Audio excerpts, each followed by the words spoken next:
સંસ્કારોને જીવનમાં અવતારો બાપ, જીવન ઓટોમેટિક દિવ્ય બની જશે.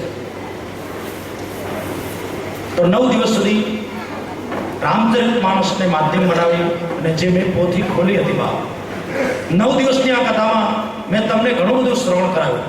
એમાંથી તમને કંઈક લેવા જેવું લાગ્યું હોય બાપ, તો એને ઘરે લઈ જજો, એને જીવ. હેલો.